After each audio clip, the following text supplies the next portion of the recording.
तर पहिल्यांदा जाऊया कॅम्पाकुलाकडे। कॅम्पाकुला वासियांविरोधात महापालिका प्रशासनानं FIR दाखल करण्यात आलेली आहे आणि वरळी पोलीस स्टेशनमध्ये मुंबई महापालिकेनं कॅम्पाकुला वासियांविरोधात तक्रार दाखल केली आहे। सरकारी कामात हस्तक्षेप केल्याची तक्रार दाखल करण्यात आली आहे। ज्या रहिवाशांवर गुन्हे दाखल करण्यात आलेले आहेत त्यांच्यावर आता आज कारवाई होणार आहे। दरम्यान कॅम्पाकुलावर आजही कारवाई होण्याची शक्यता ही कमीच दिसते। कॅम्पाकुलावर कारवाई करण्यासाठी मुंबई महापालिकेचे पथक शुक्रवारी एकदा नव्हे तर दोनदा कॅम्पाकुलाच्या आवारात पोहोचलं, मात्र कारवाईला विरोध करणाऱ्या रहिवाशांनी त्यांना गेटवरच रोखून धरलं।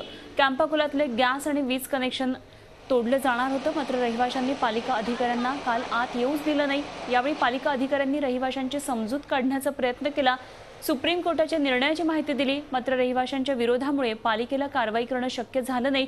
कुठल्याही बळाचा वापर करणं मात्र यावेळी पालिकेनं टाळलं। नागरिकांच्या विरोधामुळे कारवाई होऊ शकली नाही। या रहिवाशांच्या विरोधामध्ये आम्ही अवमान याचिका दाखल करणार आहोत असं या अधिकाऱ्यांनी सांगितलं।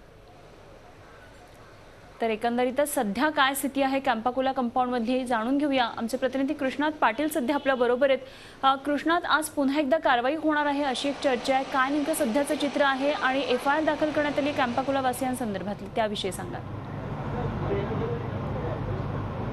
आज कारवाई होणार होती, परंतु आज कारवाई होणार नाही आहे असं वरळी पोलिसांनी स्पष्ट केलेलं आहे। कारण काल ज्या प्रकारे या ठिकाणी कारवाईला रोखून धरण्यात आलं रहिवाशांच्या वतीनं, त्या रहिवाशांच्या विरोधात मुंबई महापालिकेनं गुन्हा दाखल करण्यात आलेला आहे। 353 अंतर्गत जो गुन्हा आहे, सरकारी कामकाजात अडथळा आणल्याप्रकरणी हा गुन्हा दाखल करण्यात आलेला आहे। त्याचबरोबर कायद्याचं उल्लंघन केल्याप्रकरणी हा जो गुन्हा दाखल करण्यात आलेला आहे, त्यानुसार ही जी कारवाई आहे ती वरिष्ठांशी चर्चा करून मुंबई पोलीस म्हणजे वरळी पोलीस आता या संदर्भातल्या व्यक्तींवर कारवाई करणार आहे। त्यामुळे आज कुठल्याही प्रकारची वरळी कॅम्पाकुलातली जी कारवाई आहे ती होणार नसल्याचं वरळी पोलिसांनी सांगितले। तर मुंबई महापालिकेच्या अधिकाऱ्यांशी मात्र संपर्क होऊ शकलेला नाही।